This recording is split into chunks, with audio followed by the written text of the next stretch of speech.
பிற்படுத்தப்பட்ட மிக பிற்படுத்தப்பட்ட சமுதாயத்தினர் உரிமைக்கான கூட்டமைப்பு எஸ்எஃப்ஆர்பிசி சார்பில் காலை வந்தனம் கூறி வரவேற்கிறோம். வணக்கம். இந்த பத்திரிகையாளர் சந்திப்பு பிற்படுத்தப்பட்ட சமுதாயத்தினர் மற்றும் மிக பிற்படுத்தப்பட்ட சமுதாயத்தினர் உரிமைக்கான கூட்டமைப்பு எஸ்எஃப்ஆர்பிசியின் சார்பில் அனைத்து ஓபிசி மக்களின் சார்பில் நடத்தப்படுகிறது. இந்த பத்திரிகையாளர் சந்திப்பின் நோக்கம், எங்களது முக்கிய நோக்கங்கள் இரண்டு. ஒன்று, பிற்படுத்தப்பட்ட மற்றும் மிக பிற்படுத்தப்பட்ட சமுதாயத்தினரின் பாதுகாப்பு. இரண்டாவது, அவர்களின் உறுதியான முன்னேற்றம். இதில் தற்போது எங்களது மக்களின் பாதுகாப்பை பாதிக்கக்கூடிய ஒரு பொருள் பற்றி விளக்கவே இந்த பத்திரிகையாளர் சந்திப்பு. எங்களது மக்கள் மீது மாநிலத்தின் பல்வேறு பகுதிகளில் வன்கொடுமை சட்டத்தின் கீழ் பல வழக்குகள் பதிவு செய்யப்படுகின்றன.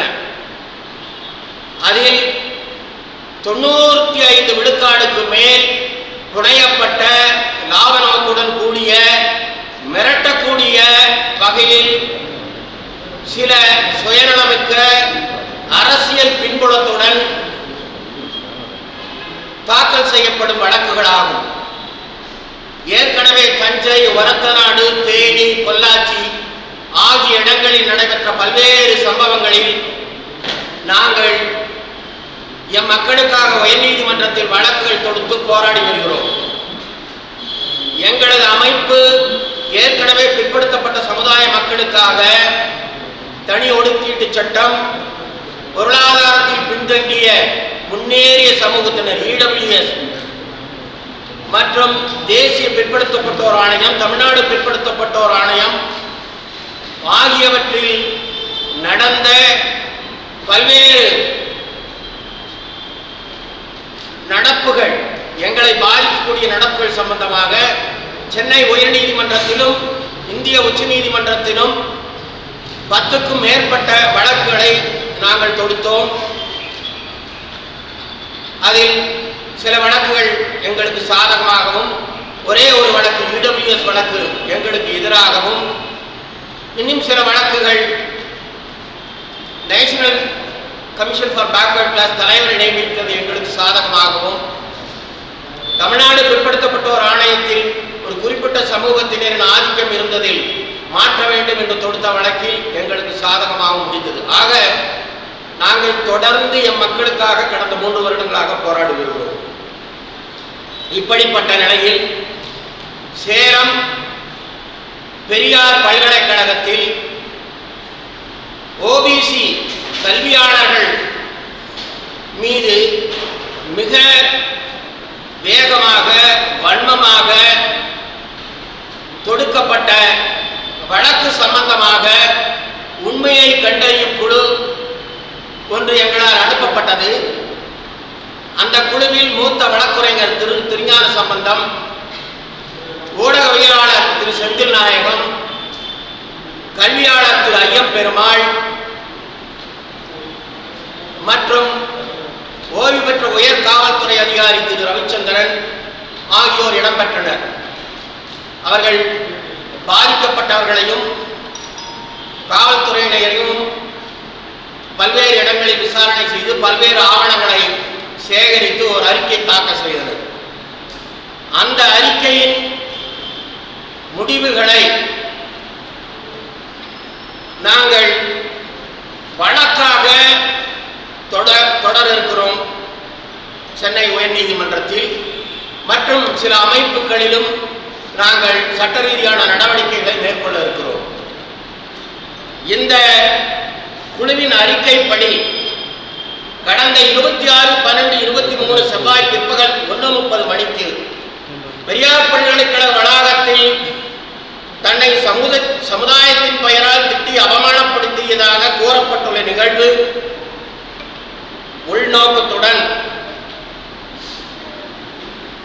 மேல்மட்டத்தில் உள்ள சில உயர் அதிகாரிகள் தூண்டுதல் மற்றும் அவர்களது என்கரேஜ்மெண்ட், அவர்கள் ஊக்கம் கொடுத்து கீழ்மட்டத்தில் உள்ள அதிகாரிகள் சட்டத்தை பற்றி சிறிதும் கவலைப்படாமல் புகார் பதிவு செய்ததை பற்றி நாங்கள் சொல்லவில்லை, அதன் பின் நடந்த நடவடிக்கைகளிலும் அவர்கள் சட்டத்திற்கு புறம்பாக செயல்பட்டுள்ளனர். அடுத்தபடியாக கருப்பூர் காவல் நிலைய குற்ற எண் 2023 அந்த வழக்கில் 26/12/23 உள்ள வழக்கில் உள்ள பதிவுகள், அதில் போடப்பட்டுள்ள 8 சட்டப்பிரிவுகள், அதன் பின் நடந்த சம்பவங்கள் ஆகியவற்றை எமது அமைப்பும் சட்ட வல்லுநர்களும் ஆய்வு செய்ததில் இச்செயல்பாட்டில் முழுக்க உள்நோக்கமும் சட்ட மீறுதல்களும் இருப்பதாக அறியப்படுகிறது. மூன்றாவதாக பியூட்டர் ஃபவுண்டேஷன் செக்ஷன் 8 கம்பெனி, இதை பற்றி கூறியே ஆக வேண்டும். ஏனென்றால் இதுதான் கரு என்று கூறப்படுகிறது, ஆனால் உண்மையில் அது அல்ல. பியூட்டர் ஃபவுண்டேஷன் என்பது செக்ஷன் 8 கம்பெனி என்றால் என்ன என்பதை கூட புரிந்து கொள்ளாதவர்களாக புலன் விசாரணையில் இருக்கிறார்கள். செக்ஷன் 8 என்பது ஒரு சேரிட்டபிள் பர்பஸிற்காக கல்வி, விஞ்ஞானம், கலை ஆகியவற்றின் மேம்பாட்டிற்காக சேரிட்டி பர்பஸிற்காக ஆரம்பிக்கப்படும் நிறுவனங்கள். இத்தகைய நிறுவனம் பல்வேறு நிகர்நிலை பல்கலைக்கழகங்களிலும் செயல்பட்டு வருகிறது. இந்த பல்கலைக்கழகத்திலும் இத்தகைய நிறுவனங்களை தொடங்க அரசு ஆணை 2013 வழங்கப்பட்டுள்ளது. இந்த நிறுவனத்தை பொறுத்தவரை ஒரு புரிதலுக்காக சொன்னால், உயர்கல்வி பயிலும் மாணவர்கள் தங்கள் ஆராய்ச்சிகளில் வரும் முடிவை, தங்கள் ஆராய்ச்சிகளில் வரும் கண்டுபிடிப்புகளை மக்கள் பயன்பாட்டிற்கு கொண்டு செலுத்துவதற்காக இத்தகைய நிறுவனங்கள் ஆரம்பிக்கப்பட்டு அதன் மூலம் கிடைக்கும் வருவாயும் அந்த ஆராய்ச்சி மற்றும் உயர்கல்வி மற்றும் புதிய கண்டுபிடிப்புகளை ஊக்கப்படுத்துவதற்காக மட்டுமே பயன்படுத்த வேண்டும். செக்ஷன் 8 என்றாலே அதில் லாப நோக்கோ டிவிடெண்டோ பிரித்து கொடுக்க கூடாது. இந்த பியூட்டர் ஃபவுண்டேஷனை பொறுத்தவரை இந்த கம்பெனி லாப நோக்கில்லாத நான் ப்ராஃபிட் ஆர்கனைசேஷனாக பதிவு செய்யப்பட்டதே தவிர அதன் செயல்பாடுகள் இன்னும் நடைபெறவில்லை. ₹1 கூட இதில் எந்த பண பரிவர்த்தனையும் இல்லை. 2000 சதுரடி அவர்களுக்கு கொடுக்கப்பட்டதாக கூறப்படுவதில் அந்த இடத்தை மார்க் செய்துள்ளார்களே தவிர அந்த இடத்தை பொசிஷன் எடுத்தோ அதில் செயல்பாடோ வரவில்லை. ஆக ஒரு நான் ப்ராஃபிட்டபிள் ஆர்கனைசேஷன் ₹1 கூட இதுவரை பணிப்பரிவர்த்தனை இல்லாத ஒரு நிறுவனம் பல்வேறு பல்கலைக்கழகம், உயர்பள்ளி, நிகர்நிலை பல்கலைக்கழகத்தில் நடைபெற்று வரும் ஒரு அமைப்பை ஏன் இதே பெரியார் பல்கலைக்கழகத்தில் ஏற்கனவே இத்தகைய செக்ஷன் 8 கம்பெனி ஒன்று உள்ளது, இன்குபேட்டர் ஒன்று உள்ளது. ஆக இது ஏதோ தனியார் நிறுவனம் போல், என்ன இன்னைக்கு பெரியார் யூனிவர்சிட்டி ரெஜிஸ்ட்ராரா பணிப்பாட வர்ற பெரியார் சால் ஒரு சூப்பரிண்டென்ட் ஆஃப் போலீஸ் பேர்ல ப்ராப்பர்ட்டி இருக்குதுன்னா அவங்க இப்ப இருக்கிறவங்க பேர்ல இல்லை, அது அடுத்து வர்றவங்க தேவையில் அதே நேம்ல தான் இருக்கு. அந்த மாதிரி இப்போ இந்த ஜெகநாதன் போனார்னா இன்னொரு எக்ஸ் வந்தார்னா அவர் பேர்ல தான்.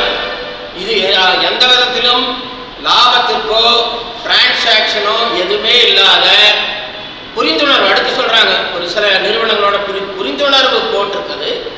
என்ன புரிந்துணர்வு? இந்த நிறுவனத்தின் செயல்பாடுகளில் அவர்கள் அதை ஊக்குவிப்பதற்காக புரிந்துணர்வு. அது அக்ரி யூனிவர்சிட்டி கிட்ட தான் போட்டிருக்காங்க. Tamil Nadu agri university, Vellore university, இங்கெல்லாம் ஏறத்தாழ 25க்கும் மேற்பட்ட இத்தகைய பவுண்டேஷன் உள்ளன. ஆக அது என்னன்னே தெரியாம ஒரு ஒரு தவறான வியாக்கரணம் கொடுக்கப்பட்டுள்ளது.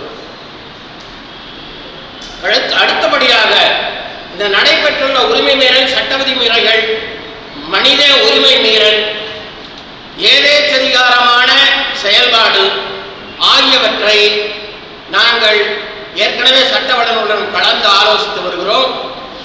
இந்த நடைபெற்ற சம்பவங்களுக்கு நாங்கள் உயர் நீதிமன்றம் மற்றும் NCBC national council of backward classes, இதில் இன்னும் சொல்லப்போனால் ஒரு பட்டியலிட சகோதரரும் அக்யூஸ்டாக சேர்க்கப்பட்டுள்ளார், அதுக்கும் நடவடிக்கை எடுத்து இத்தகைய உரிமை மீறல்கள் நடக்க இனியும்